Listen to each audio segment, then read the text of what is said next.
HarperCollins presents Mummy, Please Don't Leave by Casey Watson. Read by Kate Locke. Chapter 1. I love a challenge. I always have. And I suspect I'm not alone in that. It's a basic human instinct, after all.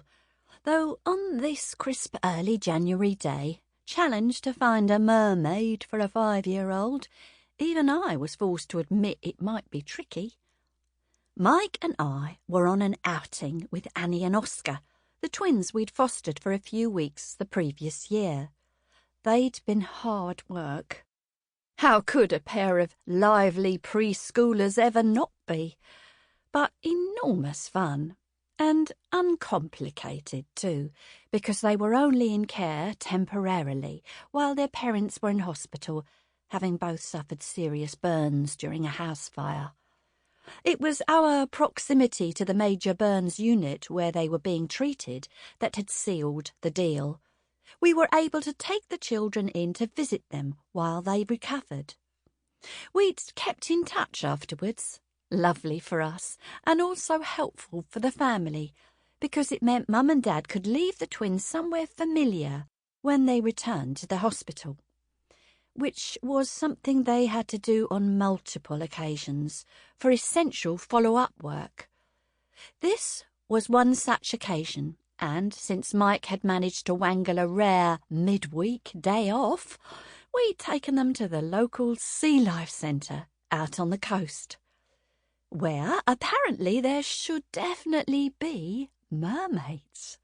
Well, according to Annie, who, despite the distractions of dancing jellyfish, bobbing seahorses, anemones and seals and sharks, was destined to be cruelly disappointed.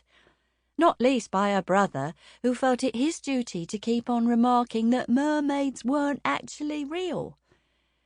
"They're just in stories," he pointed out with a kind of no-nonsense assurance that made it all too obvious who was going to be the one to dash another fervently held belief for her next Christmas.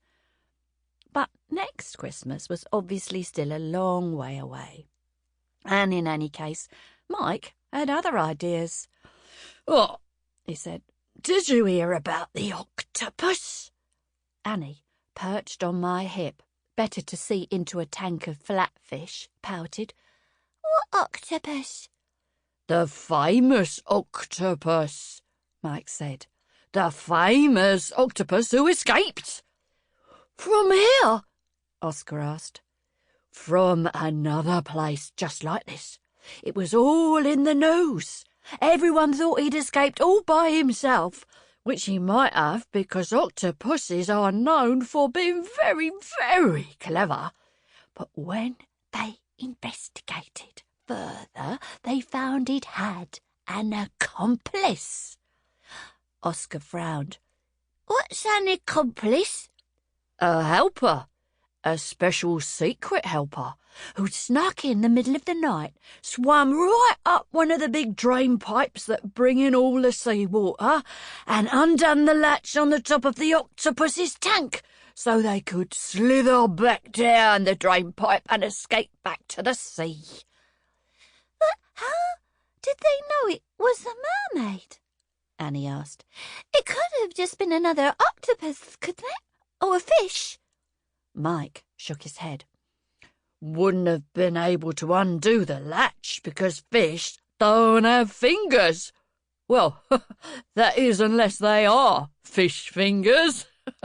And they know it was a mermaid because they found a bit of evidence. A beautiful green scale left behind from her tail." Annie's eyes widened. "Can we see it?" Mike shook his head. "Sadly not. They have to keep it in a special box, in a special vault in a museum. If they put it in the light and air, it will disappear. And that's why we'll never be able to see an actual mermaid." He tipped his head towards the play area and the strip of sea beyond it, But that doesn't mean that... Sample complete. Ready to continue?